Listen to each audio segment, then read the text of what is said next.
Bonjour à toutes et à tous. J'ai pas pu être présente en direct avec vous aujourd'hui. Je tenais à enregistrer ce message pour introduire ce premier webinaire de la plateforme d'expertise Maladies rares à PHP Sorbonne Université. Je tiens tout d'abord à remercier le professeur Annick Clément, coordonnatrice de la plateforme, pour cette initiative et plus globalement pour tout le travail fourni au sein de la plateforme qui fête aujourd'hui ses 1 an. Beaucoup a été fait durant l'année écoulée et je voulais également remercier toute l'équipe de la plateforme et celle des centres de référence Maladies rares qui travaillent ensemble pour créer des synergies nouvelles au bénéfice de tous. Si vous êtes connecté aujourd'hui, c'est que vous êtes patient porteur d'une maladie rare, proche d'un patient, membre d'une association de patients ou professionnel de santé impliqué dans la prise en charge des maladies rares. Vous l'avez vu, le titre du webinaire est la grande aventure des maladies rares. Que vous soyez patient, proche ou professionnel, vous le savez, vous le vivez au quotidien, la prise en charge des maladies rares est effectivement une aventure à plus d'un titre. Pour les patients d'abord, l'histoire commence bien souvent par une erreur diagnostique. Un malade sur 3 n'a pas de diagnostic et attend en moyenne 4 ans avant d'avoir un nom posé sur sa maladie. C'est le sujet qui sera abordé tout à l'heure par le professeur Jean-Jean Labiade. L'expérience des patients est souvent marquée également par une méconnaissance de la maladie dans la culture collective et une nécessité de devoir l'expliquer. On le sait, cette situation a un impact sur le plan de l'inclusion. Il ne doit pas être négligé, et je sais que toutes les équipes des CRMR de la PHP Sorbonne Université ont à cœur de prendre en compte toutes les dimensions de l'expérience des patients porteurs de maladies rares. Un autre élément marquant de cette expérience est celui de l'éloignement géographique par rapport au sud. Nous prenons en charge au sein de nos centres des patients venus de toute la France et aussi de l'étranger. L'aventure, c'est aussi celle de l'innovation thérapeutique. L'histoire des maladies rares est marquée par un continuum soins-recherche pour améliorer les prises en charge des patients, pour proposer des thérapies innovantes, pour inventer des thérapies de demain. Au cours de ce webinaire, il sera notamment question de la contribution de l'intelligence artificielle, des nouvelles approches thérapeutiques dans les maladies neuromusculaires ou encore des cellules souches dans les maladies d'empreinte. L'aventure, enfin, c'est l'aventure humaine qui nous relie tous, patients, proches, associations, chercheurs, médecins, soignants. Et la prise en charge des maladies rares revêt une dimension partenariale extrêmement forte, impliquant des équipes multidisciplinaires qui ont une expertise très développée, mais également des patients, des familles, des associations qui ont leur expertise propre. Éducation thérapeutique, rôle des familles, ce sont des thématiques qui seront abordées dans leur vie. Nous le savons, seuls, on avance vite, ensemble, on va plus loin. Continuons l'aventure ensemble pour améliorer la prise en charge des maladies rares et bon webinaire à tous.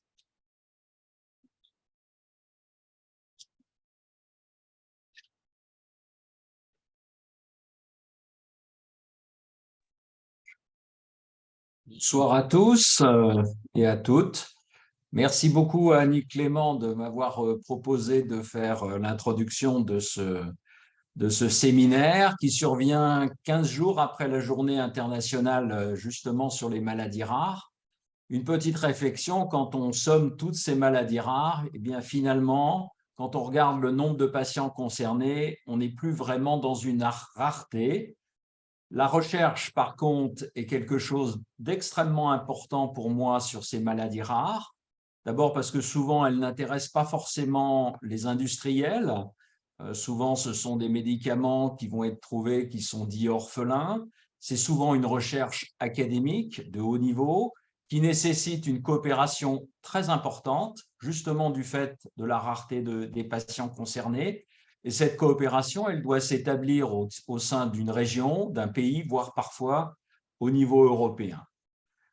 Clairement, Sorbonne Université est en soutien de cette recherche avec ses centres de maladies rares hospitaliers, ses UMR, dans le cadre d'une recherche qui est souvent à la fois transversale, multidisciplinaire, et qui souvent permet une recherche translationnelle de qualité au sein de la réunion d'une université, des EPST et d'un centre hospitalo-universitaire. Clairement aussi, Sorbonne Université va essayer avec l'INSERM de maintenir les cohortes de maladies rares qui ne sont pas forcément toutes financées par le PIA maintenant. Et c'est aussi un des objectifs de maintenir cette activité-là. En tout cas, je remercie tous ceux qui sont à l'origine de cette plateforme d'expertise des maladies rares au GHU Sorbonne à PHP. Je pense que ça fait partie des choses qui programme établi pour cette soirée, qu'il peut y avoir de très nombreux axes communs, transdisciplinaires et des échanges extrêmement fructueux pour les recherches futures. Très, très bonne soirée à tous et très bon séminaire.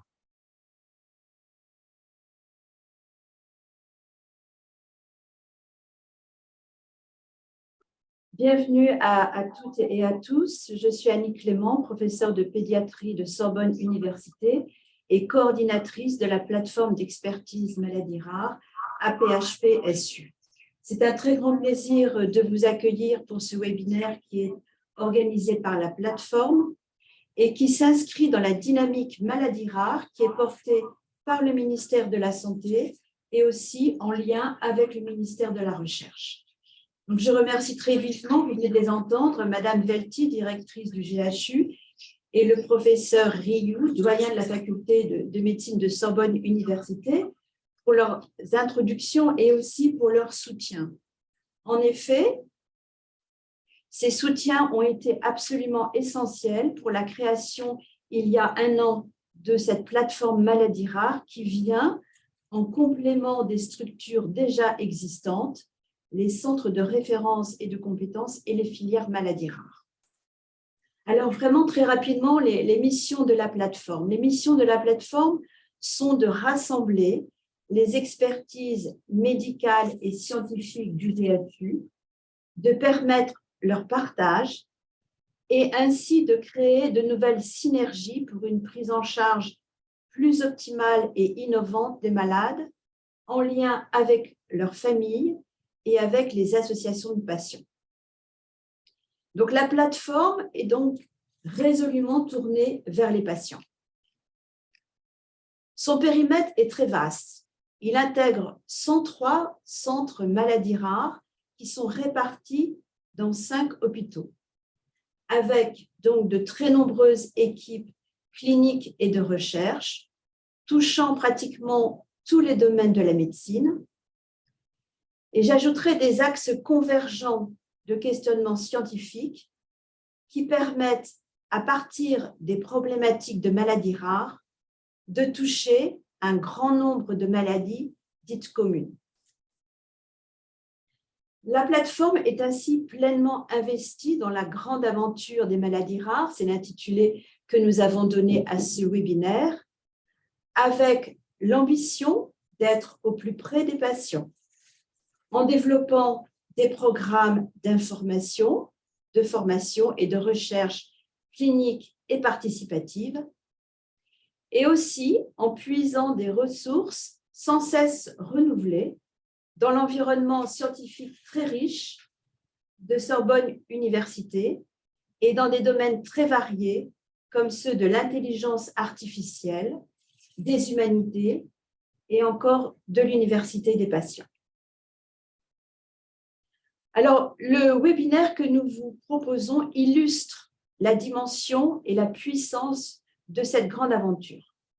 Il a été préparé par le conseil scientifique que je remercie, avec la sollicitation de nombreux collègues, puis il y a eu le choix des interventions et il a été décidé de retenir un certain nombre de mots-clés, parmi lesquels parcours de soins, errance diagnostique, éducation thérapeutique, génétique, cellules souches, immuno et biothérapie. Un grand merci aux participants, à tous les intervenants et aux 2 modératrices qui vont me succéder. Merci à l'équipe de la plateforme, Delphine Abouria, chef de projet et Claire Jumeau. Et merci aux équipes des directions de la recherche et de la communication qui ont fait pour ce webinaire un travail remarquable.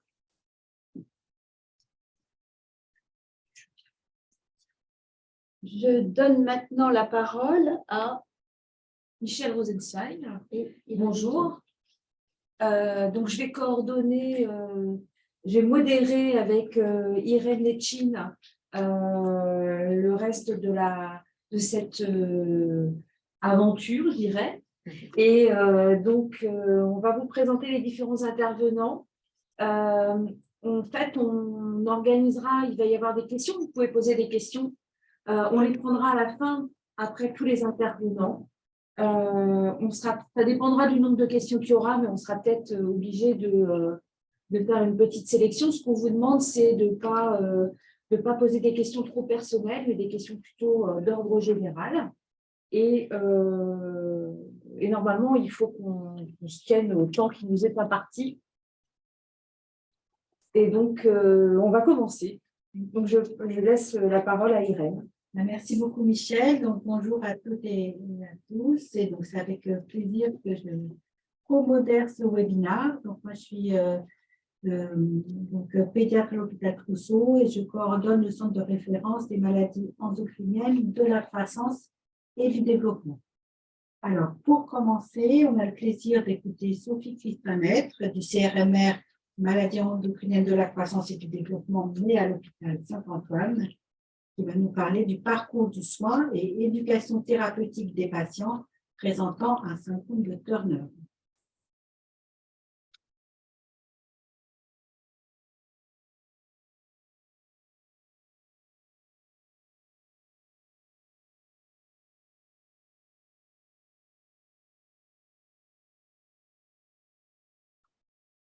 Sophie, tu as la parole.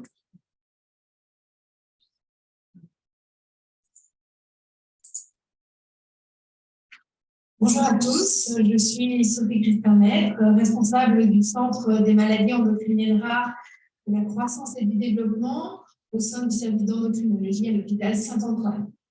Je vous remercie de me donner l'opportunité d'évoquer le parcours de soins et l'éducation thérapeutique des patientes présentant un syndrome de Turner. Le syndrome de Turner est une pathologie rare qui touche environ 1 sur 2500 nouveau-nés de l'humain.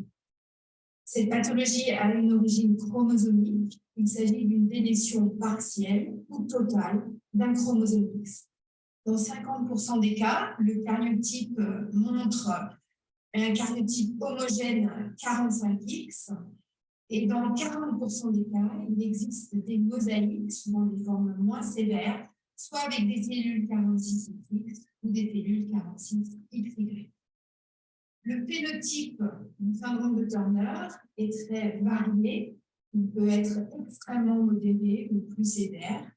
C'est le visage avec un épicanthus, une implantation basse des cheveux des oreilles, un ptérygium coli, des anomalies thyroïdiennes, une bicuspidie aortique et une coarctation aortique qui sont des anomalies congénitales, un thorax en bouclier, un rein en fer à cheval, des anomalies cutanées.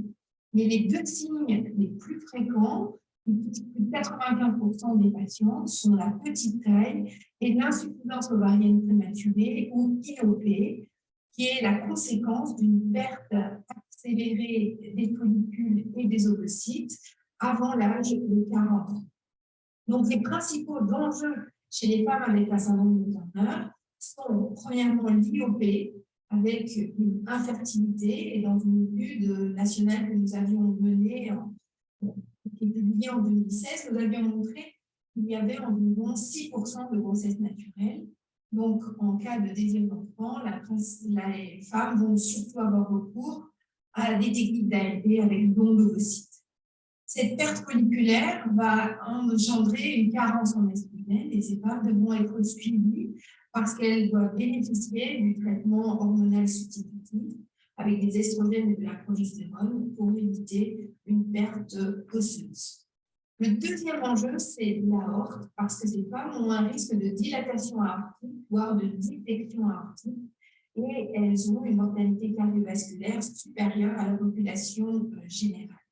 Nous avons montré l'année dernière chez un groupe de femmes qui ont bénéficié d'une chirurgie prophylactique de l'aorte, alors qu'elles avaient en moyenne 30 ans, il existait déjà une fibrose de la paroi aortique importante.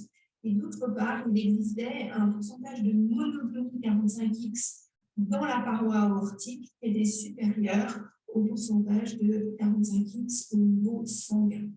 Le troisième impact, c'est un risque plus élevé que la population générale de diabète et d'anomalies hépatiques, en particulier un risque de non-alcoolique liver fatty disease et dans une cohorte des femmes qui sont suivies dans le service, nous venons de montrer que le pourcentage de femmes avec des perturbations hépatiques était de 43% à l'âge adulte. Depuis 2014, donc pour nous part avec la famille de Turner, nous proposons une journée d'éducation thérapeutique avec 4 ateliers, un centré sur le cœur, le deuxième la gynécologie, le troisième la diététique et le quatrième c'est un groupe de parole qui est très utile car ces patients ont très souvent un manque de confiance en elles. Et ce qui est très intéressant, c'est qu'à partir d'avril 2023, une patiente experte qui a réalisé toute une formation vis-à-vis de l'éducation thérapeutique a accepté de participer à ces groupes de parole.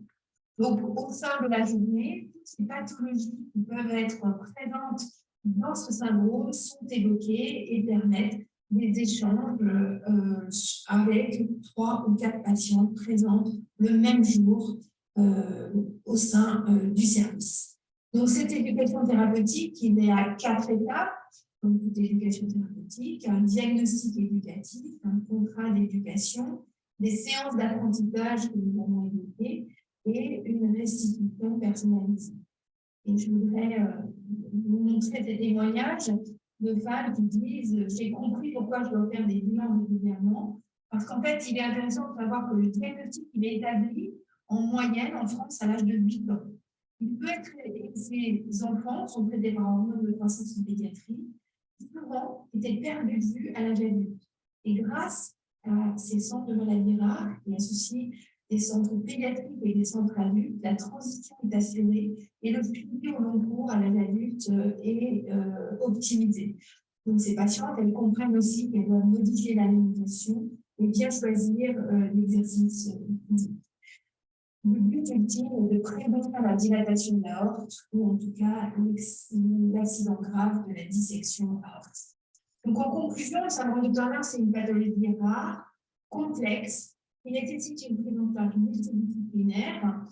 Si le diagnostic est réalisé tôt dès la pédiatrie, s'il est réalisé plus tard avec les endocrinologues, les gynécologues et les médecins d'AMP, et ces patientes doivent être suivies sur le plan cardiovasculaire de manière extrêmement rapprochée et dans certains cas bénéficier de chirurgie de l'aorte.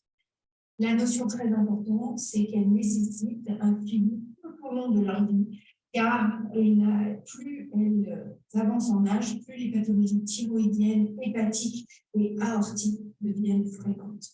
Pour finir, je voudrais remercier l'équipe d'endocrinologie de Saint-Antoine, Bruno Donadi, Nathalie Monsigo, Camille Battier en particulier, qui sont présents et qui vont pouvoir répondre à vos questions. Les infirmières, surtout Myriam Zakir, Véronique Vermeau comme diététicienne, notre psychologue et notre cadre de santé, nos collaborateurs et les patients qui nous font confiance et vous-même pour votre attention. Bonne journée. Merci beaucoup, Sophie. Donc, on va continuer, mais avant, je vous rappelle que vous avez un chat et donc vous pouvez poser des questions par écrit et on les lira comme ça au fur et à mesure. Donc, on va passer au professeur Philippe Charon qui travaille au centre, au CMR de cardiomyopathie et troubles du rythme cardiaque héréditaire ou rare à la Pitié-Salpêtrière. Et le titre de sa présentation, ce sont les avancées de la génomique dans les cardiomyopathies. Voilà, donc je passe la parole à Philippe Charon, que je remercie d'avance pour sa participation.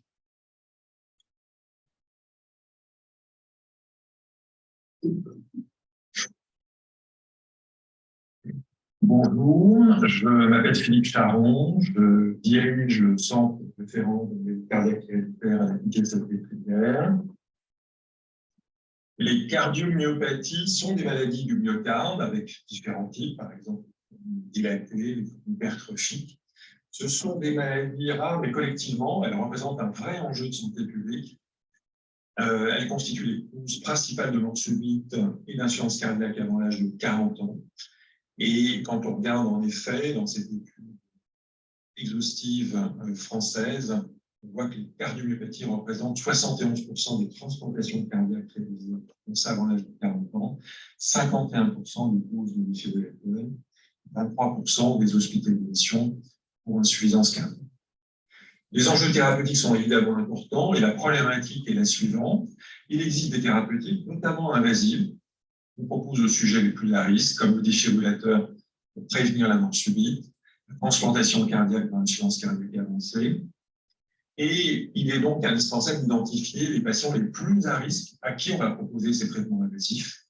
Et la difficulté, c'est que nos outils, notre capacité de prédiction des complications est encore très limitée et nécessite d'être améliorée.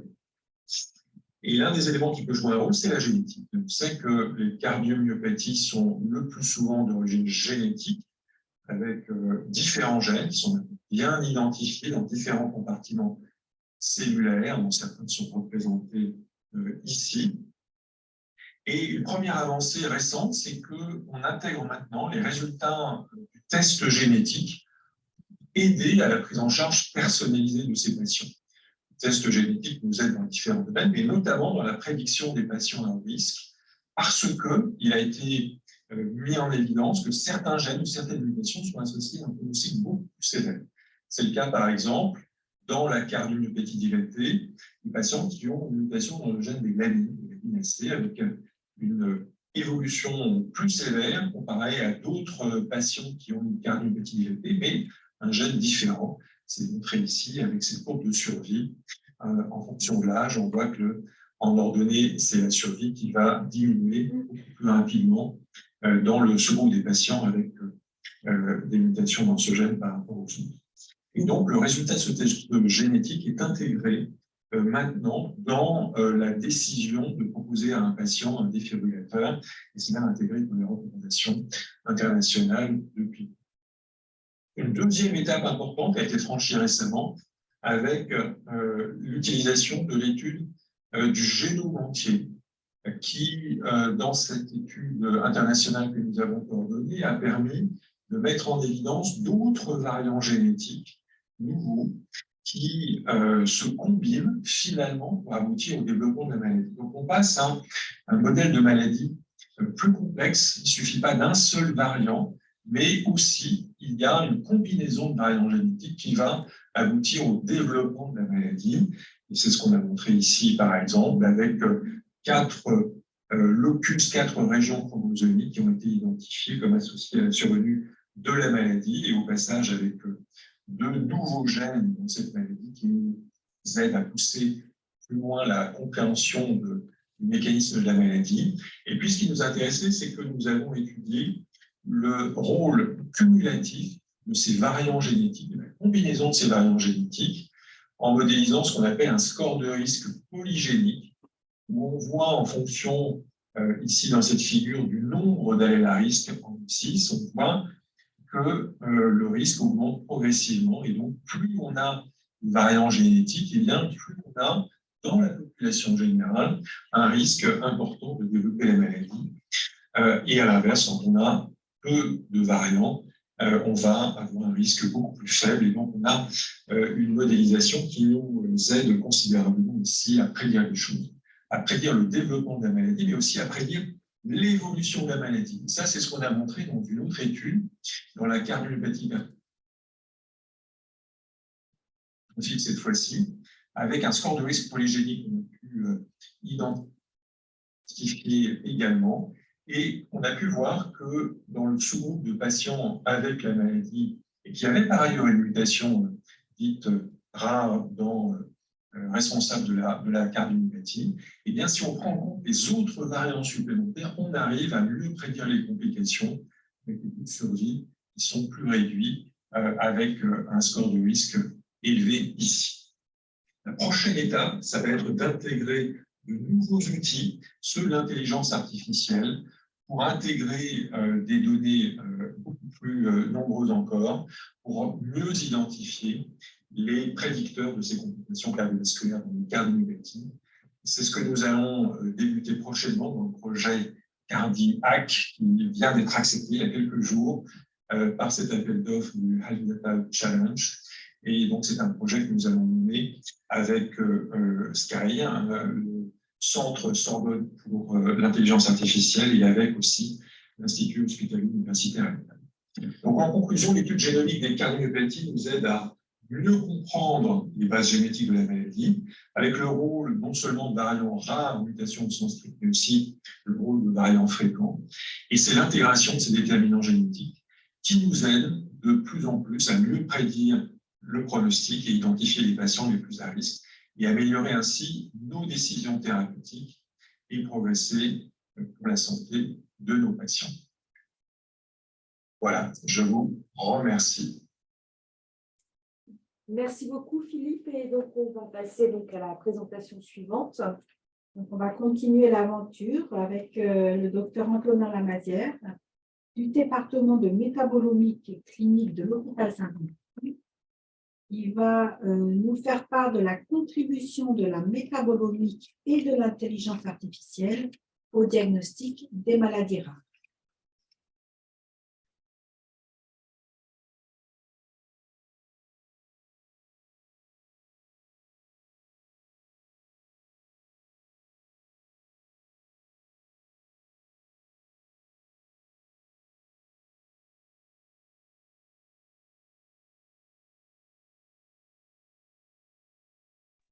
Vous m'entendez, excusez-moi? Bonjour, est-ce que vous m'entendez? Non. On vous entend. C'est bon. Ben, merci Irène, bonjour à tous. Donc, je m'appelle Antonin Lamazière, je suis donc responsable du département de métabolomique clinique à l'hôpital Saint-Antoine et je vais donc vous présenter aujourd'hui l'intérêt du couplage entre la métabolomique et la modélisation mathématique dans le cadre de l'exploration des maladies rares. Donc, le défi auquel on fait face aujourd'hui pour proposer des diagnostics innovants vers une démarche la plus personnalisée possible, ça va être celui finalement de la caractérisation de voies métaboliques extrêmement complexes qui sont interconnectées les unes aux autres et qui forment en quelque sorte un réseau moléculaire qui n'est pas possible d'appréhender qu'au travers d'une démarche spécifique.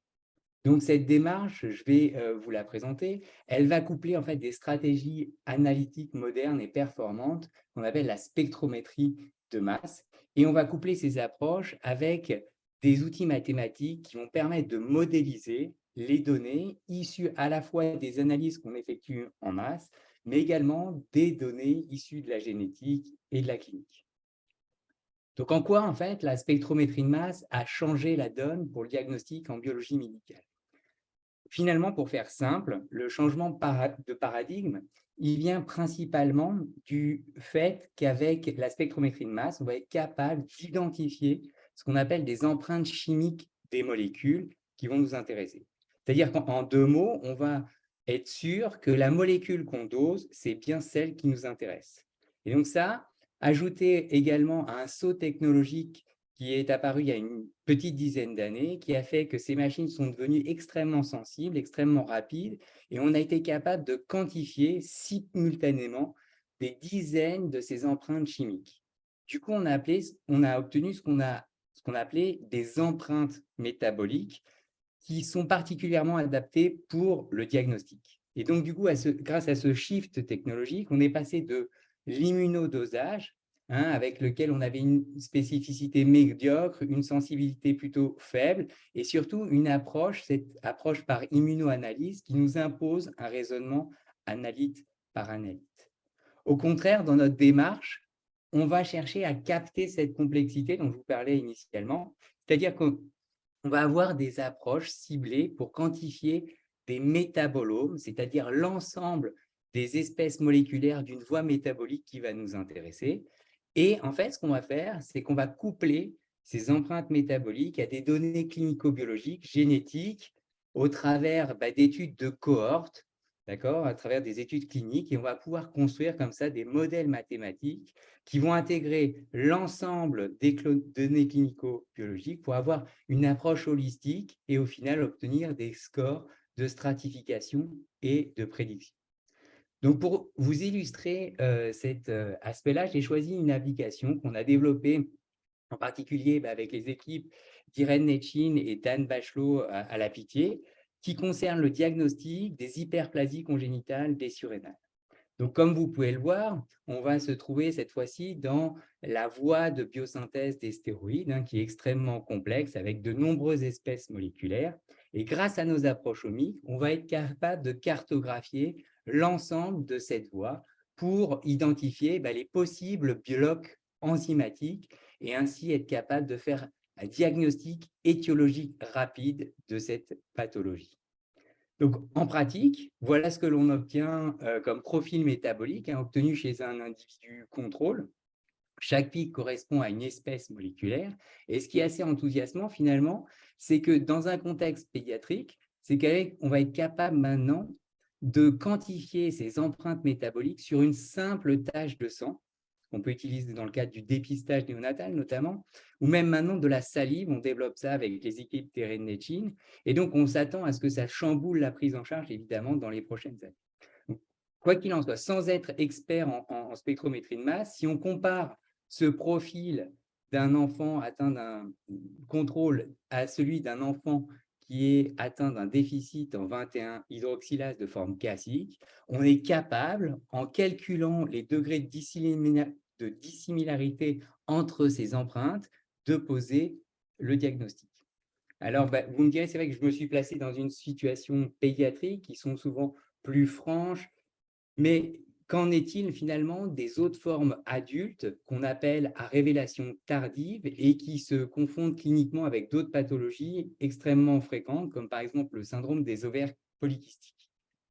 Et bien là encore, en fait, on a été capable, dans cette situation, au travers d'une étude bicentrique entre Crémin-Bicêtre et la Pitié-Salpêtrière, de démontrer que sur une simple prise de sang, en taux de base, c'est-à-dire en s'affranchissant d'une stimulation à un analogue à l'ACTH, on a été capable, en couplant ces approches finalement de masse et de modélisation mathématique, d'obtenir un score qui a été validé et breveté pour exclure 100% des déficits en 21-hydroxylase. Et donc là encore, on pense que ça va changer finalement la prise en charge, la sémiologie de ces hyperandrogénies, et évidemment, on espère à terme améliorer le diagnostic. Donc voilà, je terminerai par remercier toutes les équipes qui ont participé à ces travaux. Je vous remercie pour votre attention. Merci beaucoup, Antonin. Donc, on va maintenant continuer. Oui, avec Nadia Nathan, qui travaille au CRMR Respira et qui va nous parler des pathologies respiratoires rares, pédiatriques et rôle des familles.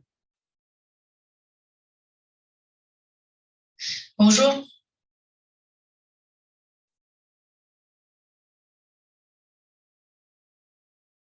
Je suis Nadia Nathan, pneumopédiatre à l'hôpital Trousseau, dans le centre de référence des maladies respiratoires rares. Je vais vous parler aujourd'hui du rôle des familles dans l'exemple des maladies respiratoires rares. Et je vais partager cette présentation avec deux mamans. La maman de Marin, Madame Cécile Mullard, et la maman de Charles, Madame Barbara Donnet, qui sera représentée par Madame Mullard. En pédiatrie, il y a des particularités de prise en charge. Évidemment, on interagit avec l'enfant, mais on interagit aussi beaucoup avec sa famille, ses parents en première ligne. Et dans les maladies rares, ce rôle des parents est particulièrement important puisqu'ils ont un vécu de la maladie que vous ne pourrez jamais avoir. Ils vont pouvoir vous rapporter des expériences personnelles et vous faire progresser sur ces maladies qui sont parfois si rares que seuls les parents ont cette expérience et sont capables de la retracer et vous la faire partager. Nous avons donc identifié avec l'aide des parents des besoins en information, en communication, en partage. Et nous avons essayé de développer plusieurs types d'approches permettant d'augmenter ces collaborations et de pouvoir mieux apprendre des parents. Pour ça, je vais vous en montrer certains, par exemple des livres. Ce livre, Lucien est malade, sert à expliquer à la fratrie d'un enfant malade ce qui se passe dans le monde mystérieux de l'hôpital quand l'enfant malade vient parfois avec ses parents à l'hôpital. Il a été fait complètement par une maman, la maman de Lucien, donc Madame Belosta Rollin.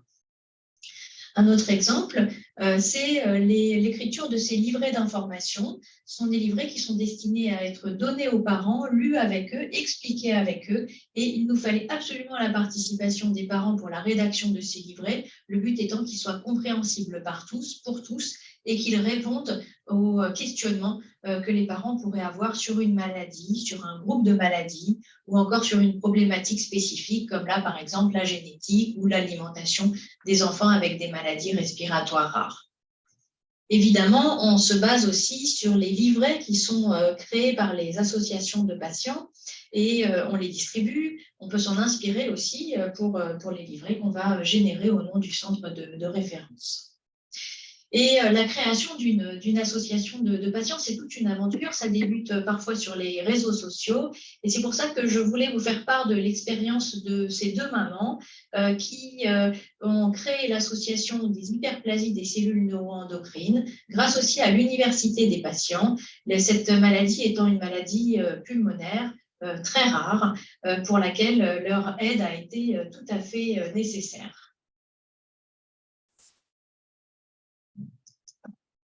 Je suis Cécile Mulnard, présidente de l'association NIAI France, association de patients dédiée à l'hyperplasie des cellules neuroendocrines dont le professeur Nadia Nathan vous a parlé juste avant. Barbara Donnet, cofondatrice de l'association, et moi-même avons décidé de créer NIAI France à la suite de la découverte de la maladie de nos enfants. Le NIAI étant une maladie très rare, la création d'une association nous a semblé primordiale pour aider les parents et les familles d'enfants malades à comprendre et à gérer la maladie au quotidien, mais aussi à naviguer dans ce nouveau monde auparavant méconnu. L'hôpital, les médecins, le matériel médical à la maison, les prestataires médicaux, les aides sociales, etc. Nous voulions offrir aux autres l'aide que nous n'avons malheureusement pas toujours eue. Ayant vent de notre projet, le professeur Nadia Nathan nous a recommandé de nous orienter vers une formation à l'université des patients. Nous nous sommes ainsi inscrites pour suivre le DU Démocratie en santé à l'université de la Sorbonne en 2022. Au cours de cette formation extrêmement riche, nous avons compris l'importance du savoir expérientiel. Nous avons construit un réseau puissant, nous avons acquis des bases solides sur la démocratie en santé et construit une boîte à outils pour notre projet de création d'association. L'association existe depuis mi-2022 officiellement, mais la communauté NIAI France existe depuis 2 ans grâce au pouvoir des réseaux sociaux. Notre communauté, bien que petite, est d'une richesse incroyable en termes de soutien et d'apport de savoir expérientiel. Nous espérons pouvoir donner à NIAI France une autre dimension dans les années à venir en nous concentrant sur 3 points stratégiques. Soutenir les familles, communiquer sur la maladie auprès des familles, des professionnels de santé et du grand public, faire avancer la recherche. Merci à toute notre communauté NIAI d'exister et au professeur Nadia Nathan pour son soutien sans faille et son investissement pour soigner nos enfants, ainsi que toute l'équipe de Catherine Tourette-Turgis qui nous a permis d'acquérir des outils précieux durant notre formation à l'Université des patients de la Sorbonne. Si vous souhaitez en savoir plus, n'hésitez pas à consulter notre site internet www.niaifrance. Merci.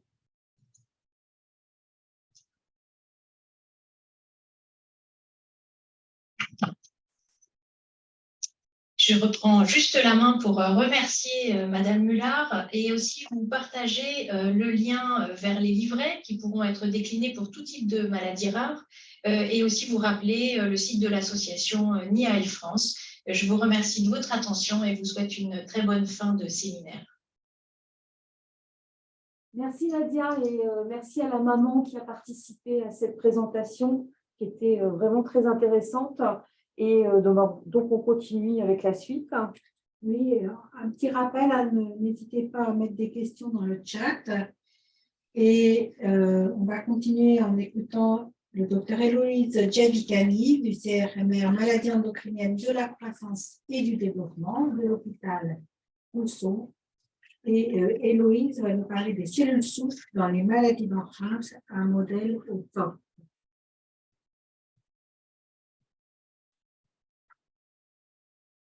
Bonjour à tous et à toutes. Moi, je travaille au sein du Centre de maladies rares des maladies de la croissance et du développement.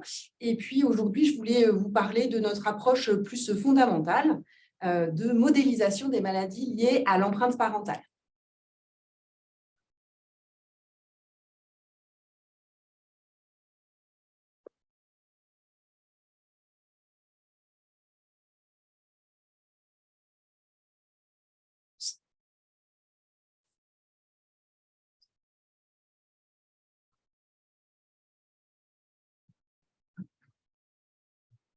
Je sais pas. Je passe les diaporama. Oui, c'est bien.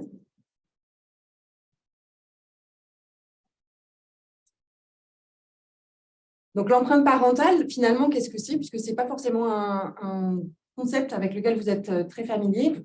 Alors, j'ai pris des images assez simples, mais qui résument très bien ce que je voudrais vous transmettre. C'est que quand on va croiser, par exemple, un cheval avec une ânesse, on ne va pas avoir le même phénotype de la descendance. On va avoir soit un bardeau, cheval et ânesse, soit, si on croise un âne avec une jument, un mulet. Et l'être humain ne va pas utiliser de la même façon ces deux espèces. Tout ça pour vous dire qu'on n'a pas une équivalence entre les génomes paternels et maternels. Si on part sur une approche un peu plus fondamentale, ici, vous avez représenté ces deux génomes. En rouge, le génome maternel et en bleu, le génome paternel. Sur un même gène, majoritairement, chez l'être humain, on va avoir une expression des deux gènes, celui qu'on a hérité de notre père, celui qu'on a hérité de notre mère. Là, on va s'intéresser, dans le cas de l'empreinte parentale, à certains gènes qui vont s'exprimer uniquement à partir de votre allèle paternel ou au contraire à partir de votre allèle maternel. Et qu'est-ce qui va décider de ça? Ce qui va décider de ça, c'est des marques épigénétiques. C'est des petits drapeaux fixés à l'ADN qui vont décider que ce gène-là va s'exprimer et pas l'autre. Pourquoi on s'intéresse à ces gènes qu'on appelle soumis à empreinte parentale? Puisqu'ils ont un impact important dans la croissance et notamment dans la croissance fœtale. Les gènes à expression paternelle ont tendance à favoriser la croissance fœtale et les gènes à expression maternelle ont plutôt tendance à la contenir. Alors ça, c'est quand tout va bien. Et puis, il peut y avoir des pathologies secondaires à ces anomalies épigénétiques qui vont donner lieu à différents syndromes. Je vous en présente deux ici. On présente souvent comme des syndromes en miroir, un peu opposés. Le syndrome de Silver-Russell, dans lequel les patients vont présenter un retard de croissance qui va commencer en anténatal et quelques difficultés, particularités morphologiques et surtout des difficultés alimentaires dans les premières années de vie. Et puis le miroir, c'est le syndrome de Beckwith-Wigman, où les enfants vont naître avec des paramètres de naissance importants, donc une macrosomie, éventuellement des gros organes, une grosse langue comme vous pouvez le voir sur la photo, et puis éventuellement un risque tumoral de tumeurs embryonnaires dans la petite enfance. Chez ces enfants, ces petits drapeaux, ces marques épigénétiques, elles ont disparu et l'expression des gènes en a été modifiée. Alors, pour comprendre ces maladies, habituellement, on se sert de modèles. Nous, dans les maladies épigénétiques liées à l'empreinte parentale, on n'a pas de modèle animal disponible puisqu'on n'arrive pas encore tout à fait à bien manipuler ces marques épigénétiques chez l'animal. Donc, on se tourne vers des modèles cellulaires et c'était notre questionnement dans l'équipe. On a voulu mettre au point des modèles cellulaires avec deux approches. Une s'intéressant à des cellules souches pluripotentes induites et puis une autre s'intéressant à des cellules souches qui sont présentes dans la pulpe dentaire. Alors, pour vous présenter très rapidement ces deux approches, on a utilisé des cellules circulantes du sang qu'on a reprogrammées, on les a rendues naïves et donc pluripotentes. C'est les iPSC, les cellules souches pluripotentes induites. Et malheureusement, ces marques épigénétiques étaient très perturbées. Au bout de 3 ans, on a fini par réussir à mettre au point des nouvelles méthodes de culture de ces iPSC avec des adjonctions dans certains milieux de culture, peu importe, qui nous ont permis de restaurer les marques épigénétiques normales chez les contrôles et de retrouver chez certains patients la perturbation de ces marques épigénétiques. Alors, Notre seconde approche, c'était de s'intéresser à des cellules qui sont déjà souches et disponibles à l'intérieur des dents, comme vous le voyez sur l'image juste en haut. Et notre chance, c'était que dans ces cellules, on retrouvait bien des marques épigénétiques normales chez les témoins et anormales chez nos patients, qu'ils aient un syndrome de Silver-Russell ou un syndrome de Beckwith-Winman. On a pu aller un peu plus loin, du coup, et aller à l'étape d'après, différencier ces cellules dans des cellules d'intérêt, des cellules qui participent ensuite à la fabrication de l'os. Donc finalement, on en est où? On en est à la mise à disposition de deux modèles cellulaires où on a pu reproduire les anomalies moléculaires que présentent les patients qu'on suit en consultation. Donc ça, c'était la première étape. Et la deuxième étape, c'est évidemment d'aller faire d'autres types de différenciation dans des cellules d'intérêt, comme le cartilage de croissance. Je vous ai dit que c'était des enfants qui avaient soit des difficultés de croissance, soit au contraire des croissances excessives. Ça, c'est des projets qui sont en cours et qui sont financés. Mais aussi du tissu adipeux, puisque ces enfants peuvent avoir des troubles métaboliques. Et ensuite, encore plus tard, probablement, des cellules musculaires, là aussi en rapport avec le phénotype de ces patients. Donc tout ça, c'est possible, et notre recherche dans le cadre de ces maladies rares liées à l'empreinte parentale, c'est possible grâce à l'interface et grâce à la recherche transversale. Avec les patients qu'on peut voir dans le cadre de notre service clinique des explorations fonctionnelles endocriniennes de l'hôpital Trousseau, mais aussi du laboratoire d'endocrinologie moléculaire et des pathologies d'empreinte, également à l'hôpital Trousseau. On va avoir accès cette fois-ci à l'ADN des patients, des parents. Et puis, notre équipe de recherche fondamentale au Centre de recherche Saint-Antoine, dans le cadre d'une équipe qui est intitulée « Système des IGF et croissance fœtale et postnatale », où on va pouvoir aller sur ce type d'études que je viens de vous présenter, beaucoup plus fondamentales. Tout ça, c'est possible grâce à une association de patients. On vient de voir l'importance des associations de patients qui s'appelle l'association Silver-Russell PAC France, qui nous aide absolument à toutes les étapes de recherche chez ces patients. Et puis, évidemment, au financement public et privé et de sociétés savantes qu'on a pu obtenir. Voilà, je vous remercie et bonne fin d'aventure. Merci, Héloïse. Donc, maintenant, on va passer au professeur Georgien Lavial, du CRMR maladies auto-inflammatoires et amylose inflammatoire à l'hôpital Tenon, qui va nous parler des errances diagnostiques et prise en charge des maladies auto-inflammatoires. Sophie, on te laisse la parole. Bonjour à toutes et à tous. Je vais donc vous parler d'errances diagnostiques dans des maladies rares qui sont les maladies auto-inflammatoires. Moi, je suis médecin spécialisé en médecine interne, je m'occupe d'adultes et je travaille à l'hôpital Tenon.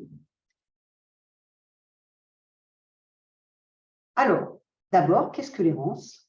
La définition Larousse de l'errance, c'est l'action d'errer, de marcher longtemps sans but précis. Je trouvais que c'était important de commencer par ça.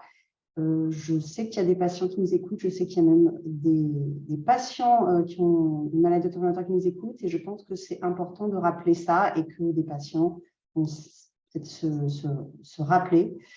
Ensuite, qu'est-ce que l'errance médicale? Toujours dans le Larousse, c'est une période d'une durée significative pendant laquelle un patient ne peut pas obtenir de diagnostic pertinent du fait de la rareté de sa maladie et ou du caractère apparemment banal ou subjectif des symptômes qu'il présente. Également, une définition qui veut tout dire, puisque nous sommes certes en train de parler de maladies rares, mais vous voyez que je vais vous parler ensuite d'une maladie qui n'est pas si rare, en tout cas pas dans certaines parties du monde, mais pour lesquelles les symptômes peuvent être pris pour des symptômes extrêmement banaux, et c'est important de discuter de ça. Les maladies auto-inflammatoires, spectre dont nous sommes centre de référence à l'hôpital Tenon, leur définition, ce sont des désordres de l'immunité innée. L'immunité innée, c'est l'immunité immédiate. Donc, elles ont été définies par miroir par rapport aux maladies auto-immunes qui sont plus connues. En pratique, ce sont des patients qui vont avoir de l'inflammation dans le sang. Et l'inflammation, ça se manifeste comment? Par de la fièvre, avec essentiellement des symptômes qui vont toucher la sphère digestive, la sphère cutanée, avec des éruptions, des rougeurs, et puis des douleurs articulaires ou musculaires. La plus fréquente au monde, celle dont je vais parler après, c'est la fièvre méditerranéenne familiale. On estime qu'il y a 100 000 cas dans le monde. Donc, c'est pour ça que, certes, c'est une maladie rare, en tout cas en France, mais dans le monde, elle n'est pas si rare, surtout chez les personnes qui sont originaires du pourtour méditerranéen. En France, nous n'avons pas de chiffres précis, mais nous estimons qu'il y a 5 à 10 000 personnes qui ont cette maladie. Donc, c'est des personnes qui vont présenter des épisodes de fièvre, depuis qu'ils sont jeunes, depuis l'enfance, des douleurs abdominales qui peuvent être prises par erreur pour des problèmes chirurgicaux comme une appendicite, des éruptions cutanées, notamment au niveau des chevilles, et des douleurs des articulations et des muscles. Les maladies auto-inflammatoires, elles ont été décrites, en tout cas pour la clinique, depuis les années 1950, et le gène de cette maladie a été découvert il y a un peu plus de 20 ans. Donc, nous sommes, vous voyez, en 2023, et donc on pourrait se dire, la maladie a été décrite il y a longtemps, donc il ne devrait plus y avoir d'errance. Eh bien, il y a encore beaucoup d'errance, et on va le voir. Notamment, ce sont des maladies nouvelles, mais il y a énormément de maladies génétiques qui ont été découvertes dans ce spectre des maladies auto-inflammatoires, la FMF étant une des premières décrites, mais il y en a vraiment de très nombreuses. Et donc, il y a de nombreux patients avec une maladie auto-inflammatoire qui sont en errance, soit parce que leur maladie n'est pas encore découverte, quand je dis que soit parce qu'ils n'ont pas encore pu avoir l'analyse qui permet de découvrir leur maladie. Donc, si on revient à la fièvre méditerranéenne familiale, il s'agit de patients qui ont des douleurs abdominales avec de la fièvre, donc ça c'est quelque chose qui peut être assez banal, comme on l'a vu, ça peut faire une gastro. Ils ont des origines par leurs grands-parents méditerranéennes, ils peuvent avoir volontiers des rougeurs des chevilles, et ici sont les principales manifestations qu'ils peuvent présenter. Donc on peut voir que ce sont des manifestations qui sont en soi peu spécifiques. Et donc, j'ai essayé de réfléchir à la patiente que j'avais qui avait eu l'errance la plus longue dans cette maladie. Eh bien, c'est 69 ans d'errance chez une femme. Quand on a essayé de comprendre pourquoi il y avait autant d'errance, eh bien, c'est parce qu'en fait, elle avait les douleurs abdominales concomitantes de ses règles. Et donc, toute sa vie, on lui avait dit c'était règles, donc souffre, et puis ça passera dans 2 jours. Donc, ensuite, nous avons étudié sur une cohorte européenne, mais dans laquelle il y a à peu près 600 ou 700 patients qui sont suivis dans notre centre. Ceux qui avaient plus de 10 ans d'errance pour cette maladie, il y en avait plus de 20%, avec un âge moyen diagnostique de plus de 46 ans versus 15 ans en moyenne. Et il s'agissait de patients qui avaient la plupart des manifestations tout à fait similaires aux patients sans errance, mais probablement personne n'y avait pensé. Il y avait un peu plus de femmes, un peu plus d'atteintes des chevilles. Il y en avait quand même 20% de ces patients qui avaient eu des opérations à tort et ils avaient des complications et nécessité de biothérapie, probablement parce que la maladie avait été découverte tardivement. Donc, comment peut-on lutter contre l'errance dans ces maladies? Eh bien, il faut les faire connaître aux médecins, au grand public, il faut communiquer dessus et ensemble, nous sommes plus forts. Il faut travailler avec les associations de patients. Donc, il y a une association de cette maladie avec laquelle on travaille depuis plusieurs années, puis avec laquelle on va continuer de travailler, notamment pour développer des outils un peu plus modernes pour mieux communiquer. Et je terminerai sur vraiment cette image qui est que travailler avec les patients nous rend plus forts et chaque patient nous apporte quelque chose et nous apprend à mieux connaître sa maladie. Je vous remercie ainsi de votre attention et j'espère qu'ensemble, nous allons lutter contre l'errance dans toutes les maladies rares et apprendre à mieux communiquer également pour ces maladies. Merci Sophie. Et on va terminer avec la dernière présentation.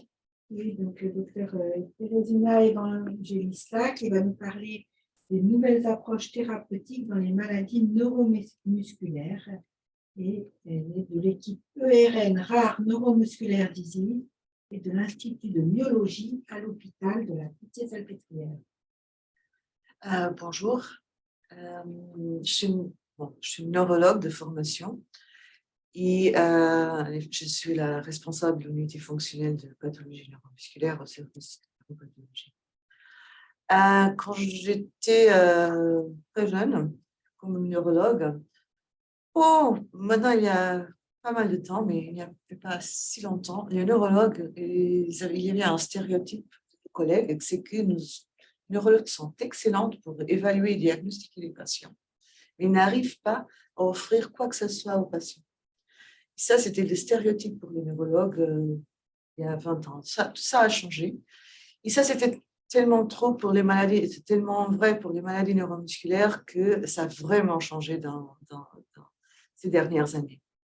Il y a une disponibilité qu'il n'y avait pas dans les 2 dernières décades, décennies, de tests génétiques. Il y a une meilleure connaissance des voies et des mécanismes des maladies. on a le développement des thérapies innovantes. Il ne faut pas oublier qu'une approche complètement différente au traitement de ces patients avec l'approche multidisciplinaire des soins a complètement changé la vie de ces patients. Les maladies neuromusculaires sont pour la plupart des maladies rares, mais dans l'ensemble, elles affectent plus de 500 000 citoyens en Europe et plus de 30 000 personnes en France. On peut avoir des maladies neuromusculaires qui se manifestent à l'enfance ou à l'âge adulte, des maladies acquises et des maladies génétiques. Je vais parler surtout sur des maladies génétiques. J'aimerais bien faire passer les messages que les maladies musculaires ne sont seulement des maladies des muscles, sont pour une grosse partie d'entre elles des maladies multisystémiques avec une atteinte cardiaque, respiratoire, gastro-intestinale et même avec des épilepsies et d'autres symptômes. Si on regarde en 2 ans, entre 2009 et 2021, on a, avec les nouvelles techniques d'omics et surtout de séquençage, on a passé de 481 maladies identifiées à 1079 maladies en 2021 et le nombre de gènes a grimpé exponentiellement. Et même quand on pensait qu'il y avait plus de gènes à découvrir, en 2022, nous, on utilise beaucoup le gene table pour les maladies neuromusculaires.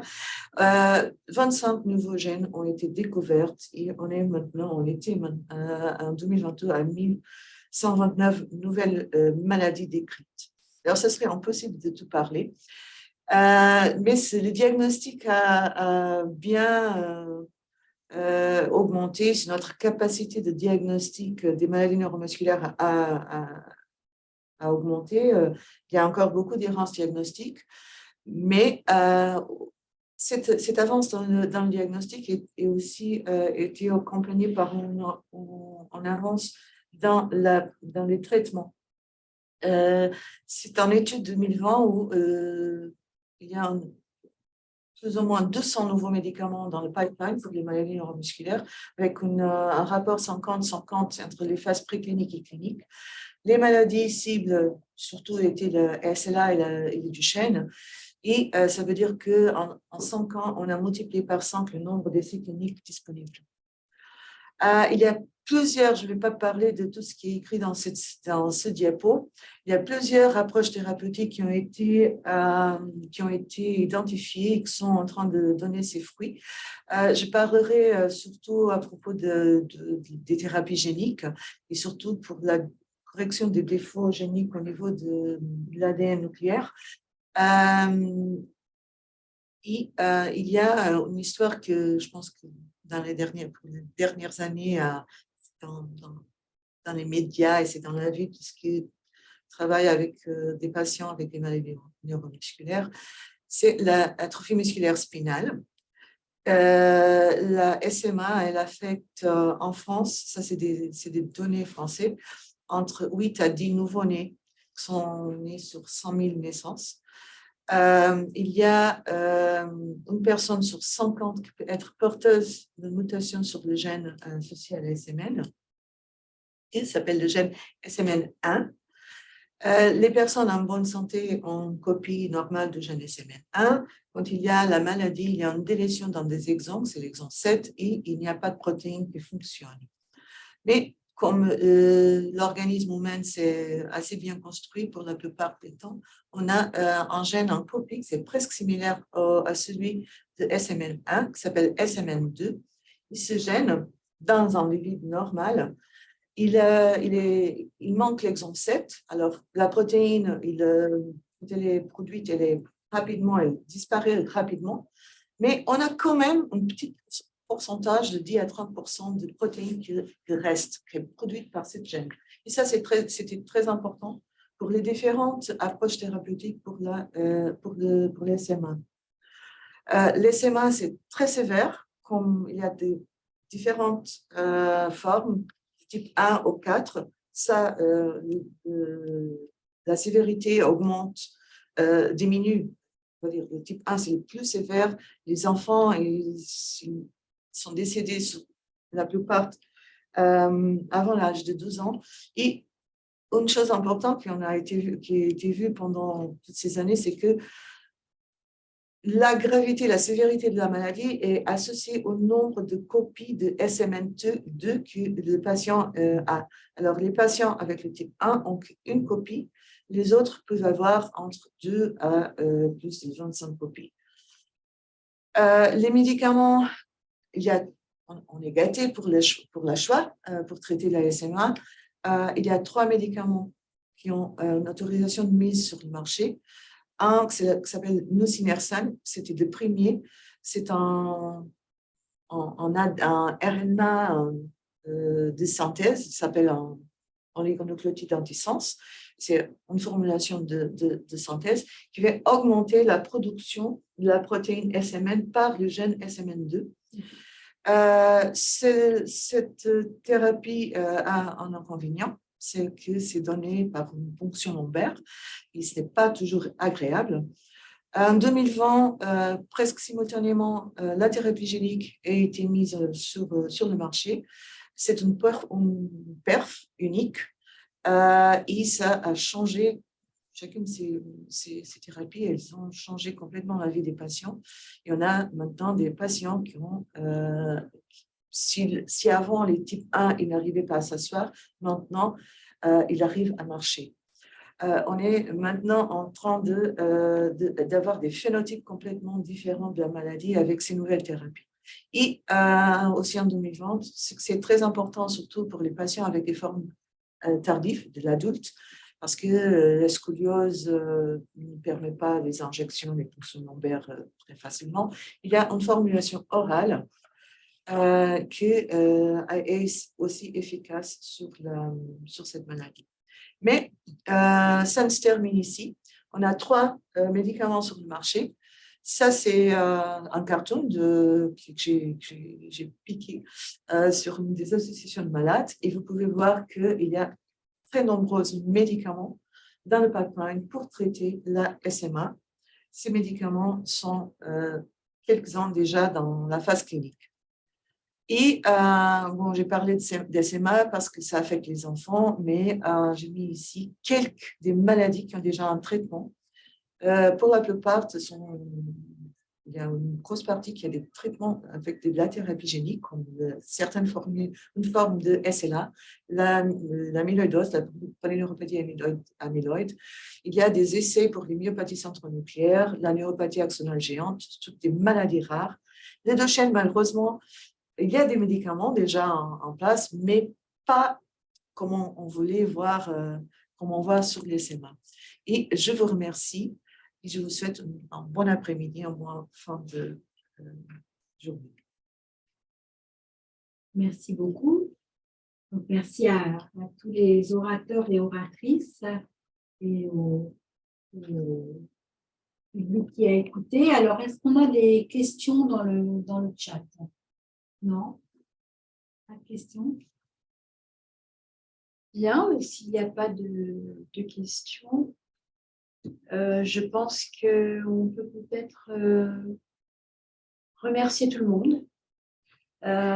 C'était donc une première version de ces webinaires maladies rares, puisque donc on commence avec le début de la plateforme, et que je remercie vraiment tous les intervenants parce que les topos qui ont été faits ont été extrêmement clairs, vivants, alors que les pathologies sont assez complexes, mais vous avez toutes et tous essayé de faire vraiment un effort didactique qui a rendu cette séance extrêmement agréable, même si on ne connaît pas forcément tout ce qui est génétique, tout ce qui est un petit peu complexe en biologie.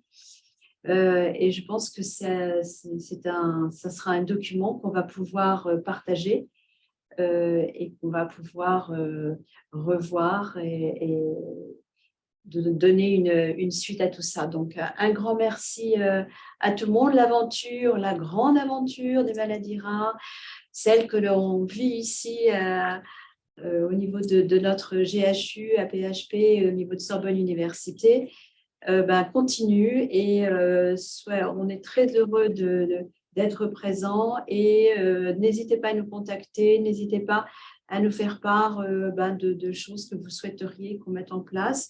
On va forcément revenir vers les différents acteurs et amplifier un petit peu la dynamique. Voilà, merci infiniment à tous et très bonne soirée. Bonne soirée. Bonne soirée. Merci à tous. Au revoir.